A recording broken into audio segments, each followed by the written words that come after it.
machinery and raised issues about power and decentralization of political authority. But the impact of language here can also be traced to language choices exercised by the episode. The code mixing of English and Akan throughout the monologue. Note, for example, the unusual collocation of indigenous Tria with English. What do you mean by Tria? Comical or humorous spectrum. What do you mean by Tria? Not derived from a fruitless search for a dissident voice, but also the deployment of a participant injection within a syntactic frame of English. Certainly, what do you mean by Tria or who said Tria commands greater attention and has a greater comical effect than that expression would have been in Akan. But what do you mean by Tria is also a rhetorical question that challenges the faceless corporate to honor if it's a man of courage. But the question which corporates normally record is also a threat. And they call on the underdog to dare speak and face the speaker's fury. But the agony of the symbol of power is further enhanced by the bareness and openness of their fronts. The fact that it was not disguised, not muffled, and was loud enough to humiliate or debase a dominant personality. Considering the DC's self-boast, the Tria institution, they must have decided that ignoring the taunt would have amounted to an embarrassing capitulation before social underdogs. A situation that would have inverted or reversed the prevailing power dynamics. The anguish of the DC is also deepened by the silence that greeted the desperate search for the corporate. The non-cooperation of the crowd was worrying. It perhaps meant a collegial commitment to non-betrayal. Indeed, a quiet resolve not to betray the offender would imply that the lone voice was simply the wit of one expressing the sentiments of many. Silence then could be a vague expression of group solidarity with a dissident voice. It could indeed be the group sentiments of disgust or attempts of protest that have been safely channeled through a lone voice, which has been insulated by crowds. Silence here could simply be a conspiratorial silence. On the other hand, the betrayal of the lone voice would have been more comforting to the big boss. It would have meant that the incident was an exceptional aberration, oddly seated among a well-behaved crowd, and that the majority were probably as equally outraged by the audacity of the heckler. They were therefore prepared to isolate his own name, shame, or give him away. Such a betrayal, even though unlikely, would have been reassuring to the DC, mitigated his plight, and indeed testified his rapid effusions. But the power dynamics at play is confirmed and openly revealed when the DC declares in the second round of his hysteria, when he says, you sit somewhere and behave like you are talking to your co-equal, am I your co-equal? Am I your co-equal is an overt reference to the power dynamics prevailing, the violation of his guiding principles by the anonymous voice. The norms of social interaction in life would normally expect politeness, diplomacy, in a predetermined pattern of behavior, where social and political order will be preserved. Such a situation rules out protest, rebellion, and face threats to be dominant. Furthermore, the use of Tria would probably be more permissible in peer group situations. Indeed, the word co-equal used by the DC is almost obsolete and has since been popularly applied largely for comical effect. But the context in which it is used recalls typical situations in the real world where an elder, unfairly affronted by a subordinate, would burst out, what fairly mean? Am I your peer? Which is a rhetorical question used in situations where the higher authority appears to have been publicly ruffled by a social underdog. Indeed, when subordinates have sometimes exceeded the limits of acceptable interaction with superiors, they are speedily brought to book by elders saying, you have allowed your eyebrows to outstrip your eyelids. One man will not travel his tongue. These are open markers for articulations where speakers overtly seek to identify the boundaries of social interaction which they have been exceeded. Are you my co-equal a rhetorical question that seeks to affirm the prevailing social order which appears to be under threat? In extended applications of this, I recently read on the net a clear rejoinder to President Mahama when he said he would continue borrowing for development. You may recall that this was a response to Dr. Bawumia's lecture late March that cautioned against excessive borrowing. A rejoinder to that news bulletin simply said, "Fear President Mahama, is Bawumia you are equal to equal in economics." Dr. Bawumia is here. To seek to paint the social meaning of fear is not to assume that popular uses and applications have been conventional in recent times. Since it entered into popular usage, fear has been put to uses beyond the scope of meanings conventionally associated with it, and has drawn more laughter than the fury it originally triggered. It has acquired extended meanings, that there are scores of fear songs on the YouTube where the word has been recontextualized and utilized for comical effect. Individuals of nuisance value have been declared as fear, so have institutional policies and budgets that are considered unpalatable. Any item considered of nuisance of negative value is fear. In such latter uses, the word partly retains its semblance of its core meaning, even though its word class has become more fluid. Since then, social groups have embarked on fear demonstrations, so named to mark most demonstrations that took place in February and March. Let me say, however, that association of fear with demonstrations that took place shortly after the incident is important in affirming significant strands in the composite meaning of fear. Demonstrations in Ghana and elsewhere largely protest public policy. They are mostly directed at authority. Demonstrations often call the bluff of policymakers and seek to draw the attention of authorities to grievances. They are denunciative, dismissive, and sometimes confrontational, and even constitute a group protest against high authority. Placards used in demonstrations convey reservation, objection, dissidence, protest, and sometimes hostility and open rebellion. The character of demonstrations indeed has resonance with the original incident that drew fear into the public domain and the population of meanings associated with fear in this paper. It only means demonstrations by their very nature somehow replicate the frame in which fear was used. They seek to protest public policy or denounce an individual, similar to the questioning of the anonymous heckler, and often pour out frustrations of the underdog. To that extent, a fear demonstration is an appropriate label, and somehow conveys to the authorities what the anonymous heckler dramatized in the famous fear episode. Demonstrators the world over to simply say fear to authority. When I look at extended use of fear, and I'm winding up, that can also refer to another extended application, fear meters. An apparently new record that emerged in cyberspace only recently.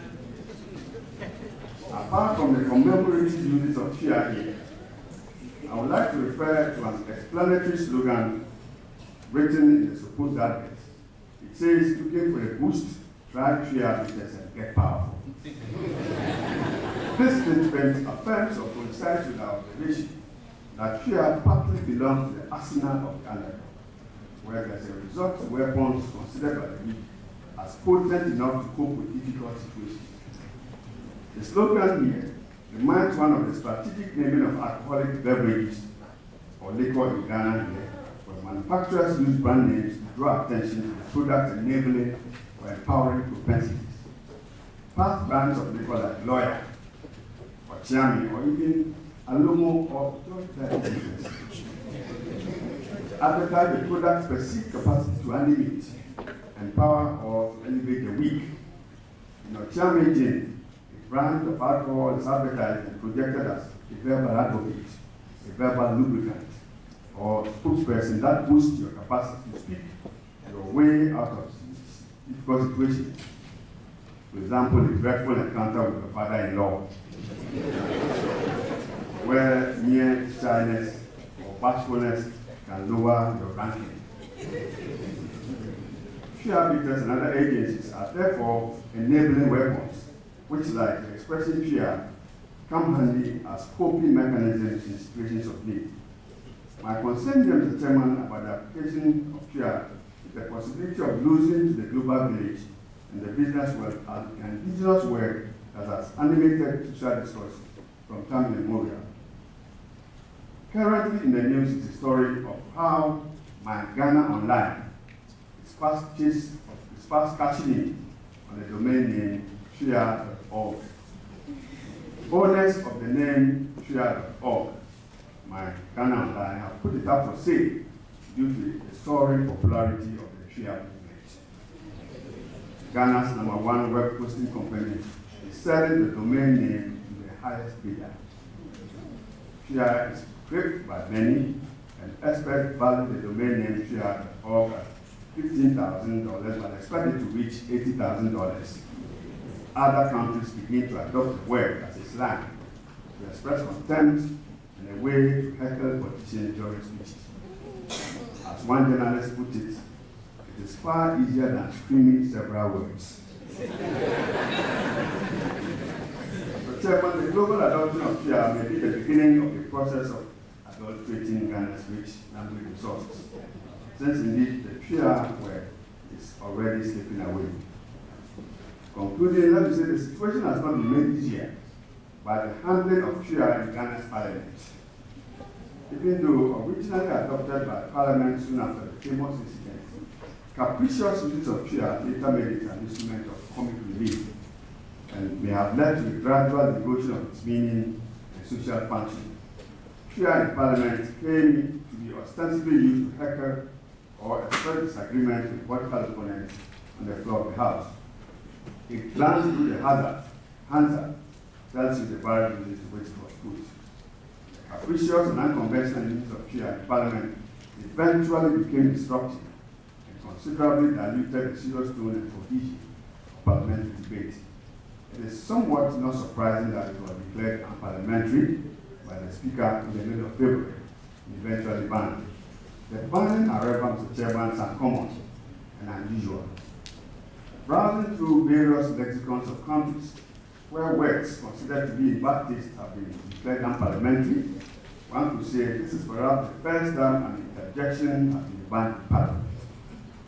In Ghana here, words and phrases which parliamentarians have been compelled to withdraw on the floor of Parliament hardly contain such interjections. By their very nature, interjections are often used continuously. They are indeed nature's gifts by which we impulsively and summarily cope with unforeseen situations that evoke the strongest emotions. To ban TRIA is indeed to impose censorship on the spontaneous expression of emotions in Parliament. Naturally, the initial fervor that greeted the word may have led to disruptive and exaggerated uses in Parliament, which I suspect would have abated by that. Completely ban TRIA is perhaps an overreaction and could be perceived as a blatant violation of free speech. Words and their meanings are dynamic, and there is an extent to which change in the meaning and social function of words is inevitable. But the transformed status of TRIA is good and bad news. Good in the sense of ushering a Ghanaian word onto the global market. The challenge to me is how this could deplete idiosyncrasies in the Ghanaian lexicon and diminish the arsenal of democracy. The rich store of words spontaneously used by the underdog to cope with stress is now under threat.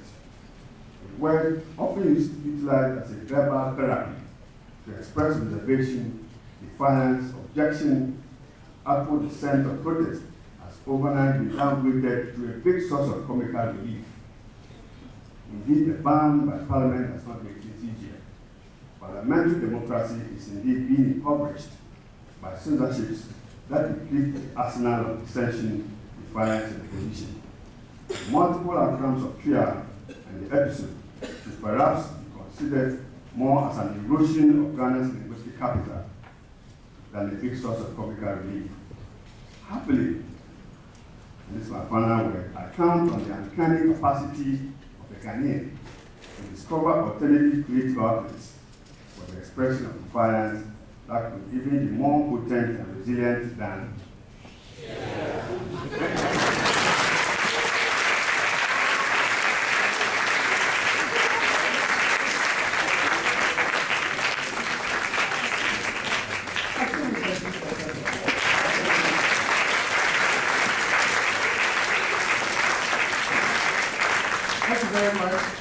welcome for that exciting presentation and analysis of the word. Now, he's worried about Kia losing its original content. Well, we teach our students that there's something called semantic change, right? That a word can take on either a positive meaning or a negative meaning. So obviously, Kia is being de-semanticized in terms of its content. But ladies and gentlemen, we'll continue, and I'll hand you over to the MCs. Please don't go yet, because we will be done very soon. Thank you very much. Thank you, Professor Sam. While we are at it, can we please acknowledge the presence of Professor John Owusu Emi, Dean of School of Agric.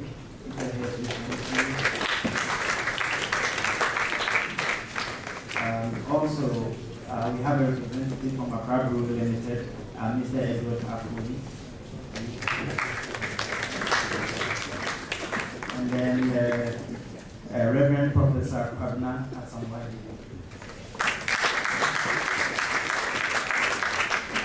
While we are at it, can we please acknowledge the beautiful young people who for us this evening? And I'd like to quickly say that there's an exhibition right outside of books and publications, photos of current and past HODs or heads of department of the linguistics department. And then there is the anniversary t-shirts for sale, which I have one here. Very beautiful in different colors, and so you might want to grab one before you go. At this point, I would like to invite here, I don't know what words to use, but when I was at the department, whenever you heard Professor Dolphine, it brought a certain myth, and you didn't really understand it. And this is my first time actually meeting her at close quarters. But she is going to launch the 50th anniversary this night. So let's welcome her with a hand clap.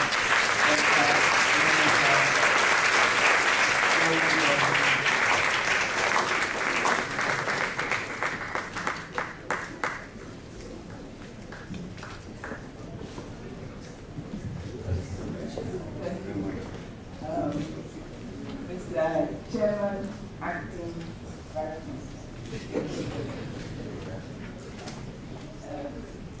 Reference on the high table, distinguished ladies and gentlemen, and the alumni of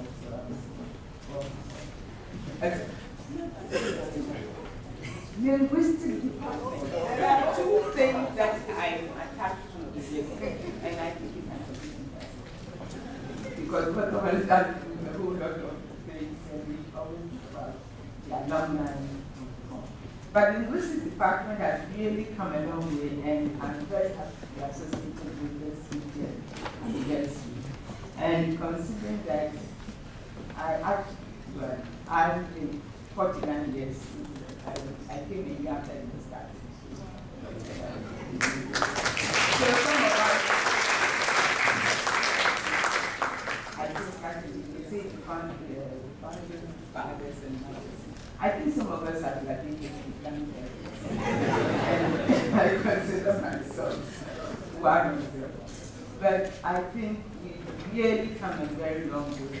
When I started teaching the department in 65, there were only, they had 1 year, first year group, and the second year group were 2 students.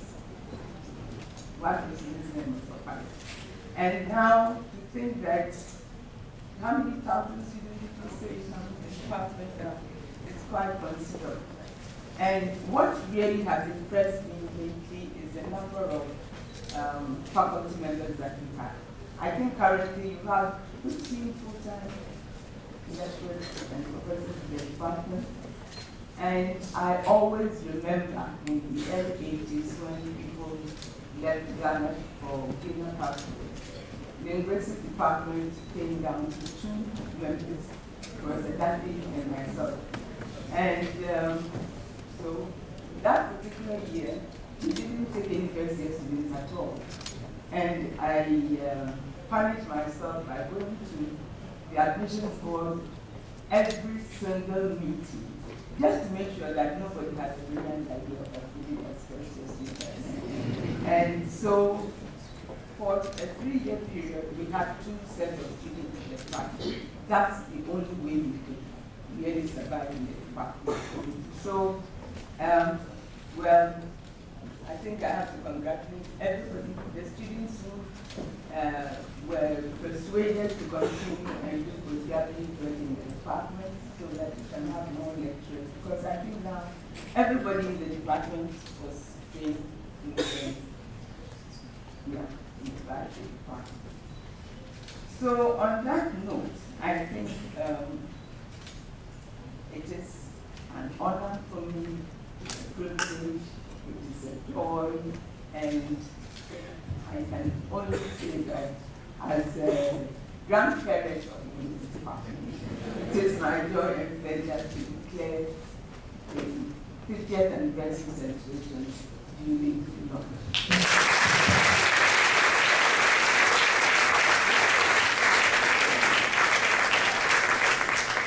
Can we please rise to the University of Ghana anthem?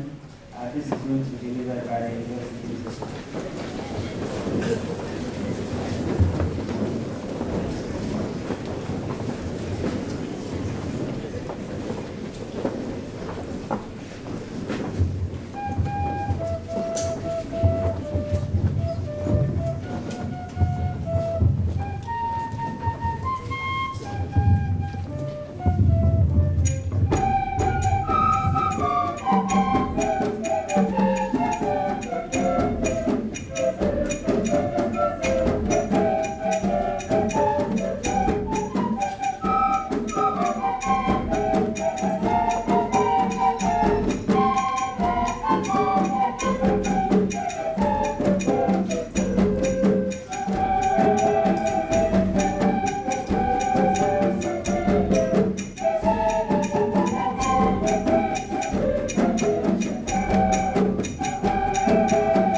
kindly welcome Dr. Kenneth Appa to give us the outline of the activities.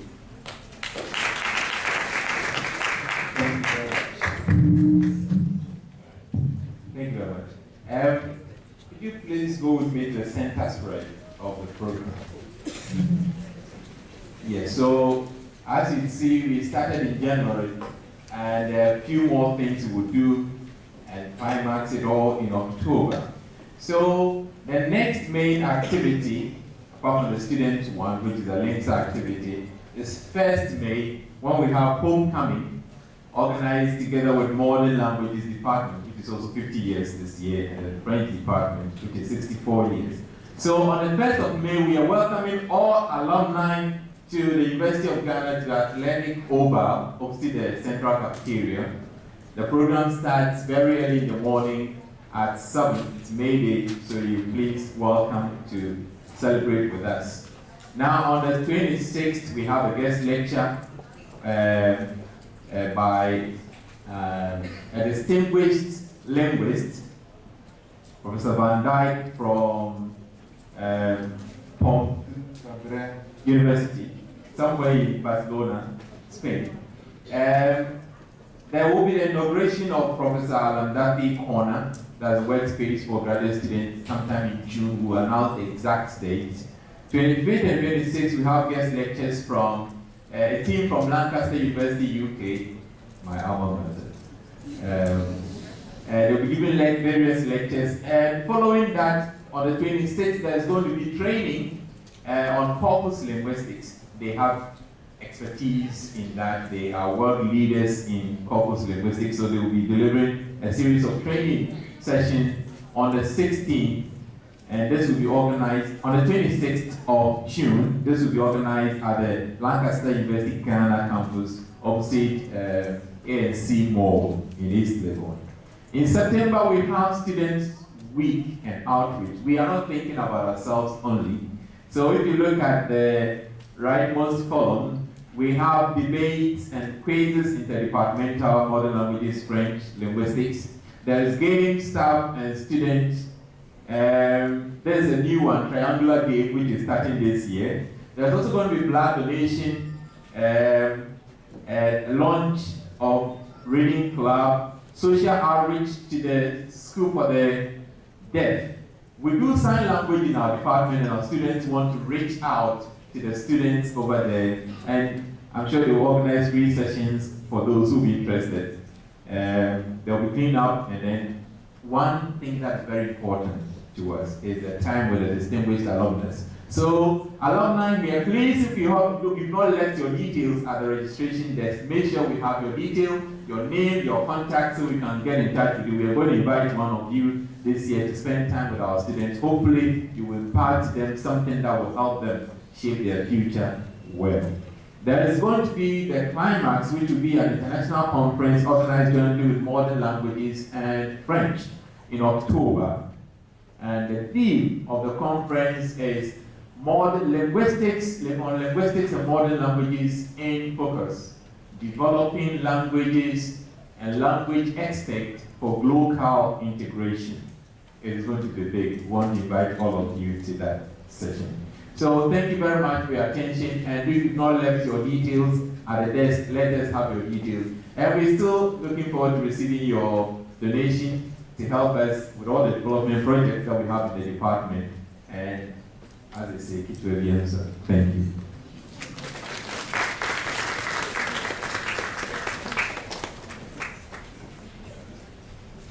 Now we now invite Professor Kweku Osan to give the chairman remarks.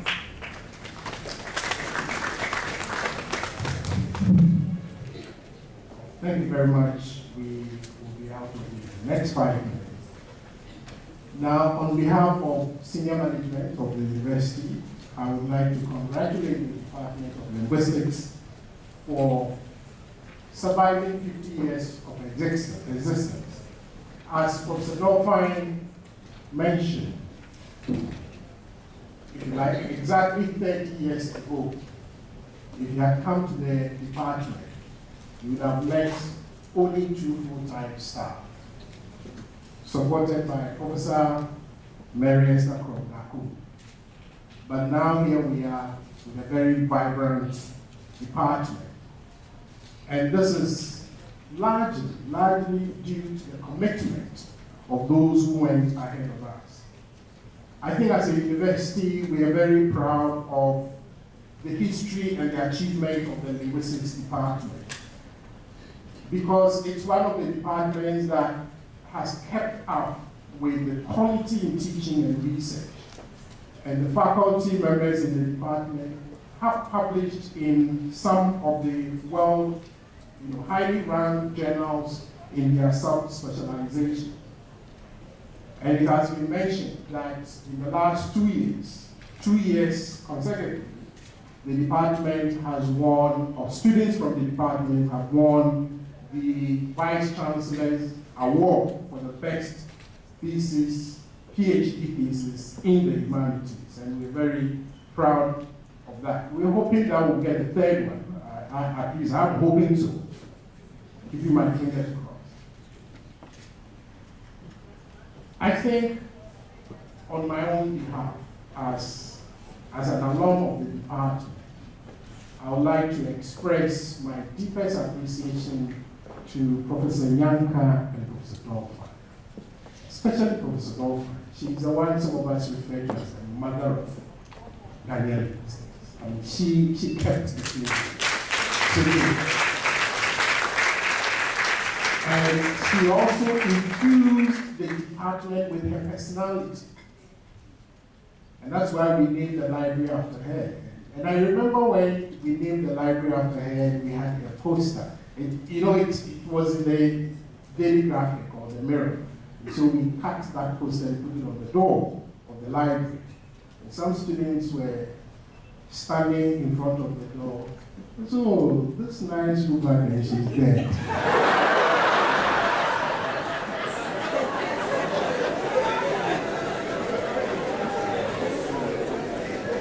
I think something else the department needs to be proud about is the leadership material they provided for the university.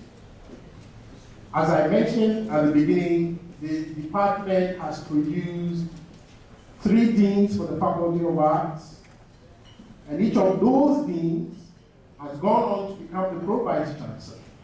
So maybe next time you hear that somebody from linguistics is a dean, maybe you can bet, maybe, just maybe, you could bet that maybe this person could go on to become the Pro-Vice. But actually, I'm going to throw a challenge to the department. We've had enough of Pro-Vices. So please let's rise up to the top and capture the very top. I know my colleague, Professor Dapon, is here and he's going to harass me at our next senior management meeting. But this is a home match, right? This is a home match.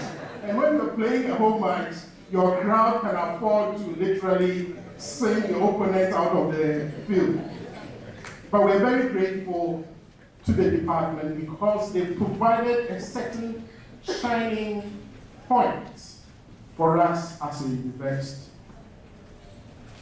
Now, the department is 50 years, and the Vice Chancellor told me to tell you that his anniversary gift for you is 50,000 Ghana cedis. Thank you very much.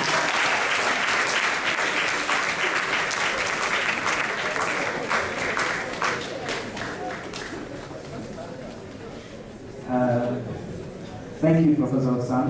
My name is Nanaya Osakon. I'm Oliva Montier. We've been on MC for tonight, and at this time I'd like to Antonia Obeng. to give your vote of thanks.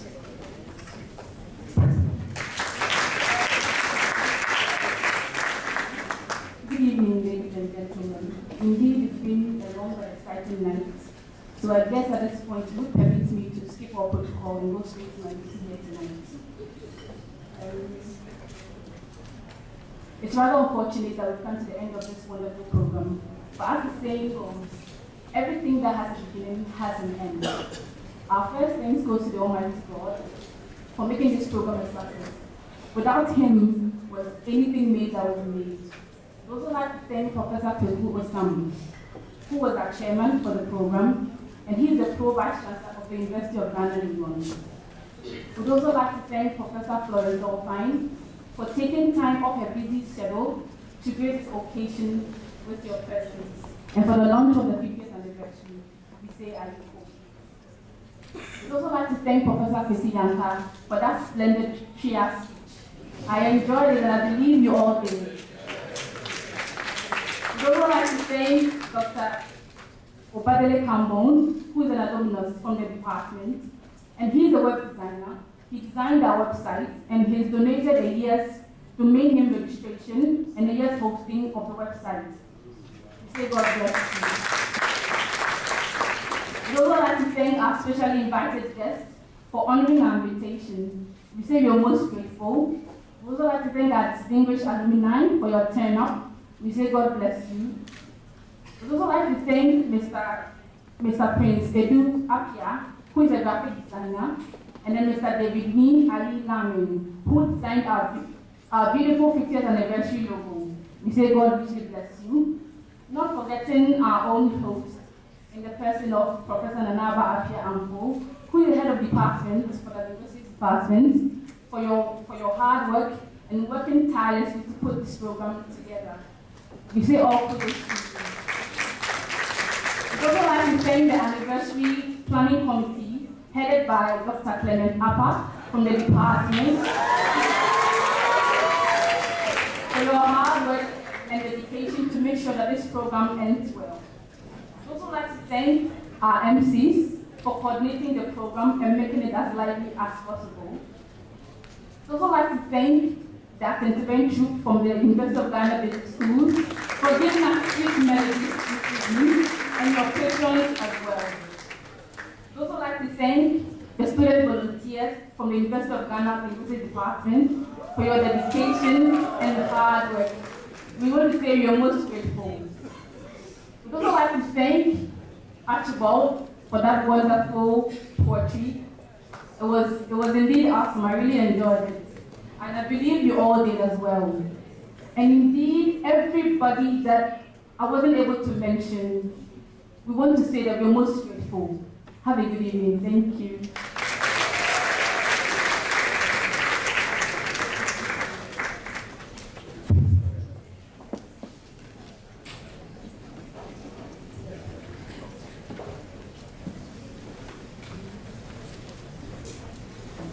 Thank you very much. She's in her final year at the Department of Linguistics. So thank you very much for doing us the honors to deliver the vote of thanks. I would like to request that we all stand as can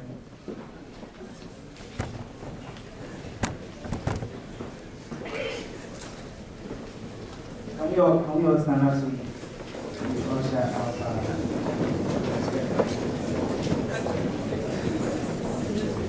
and I'd like to ask all of us to move towards the left, from my left side outside the building. There's a little cocktail there, but I'm told that it's not little, it's a lot. So,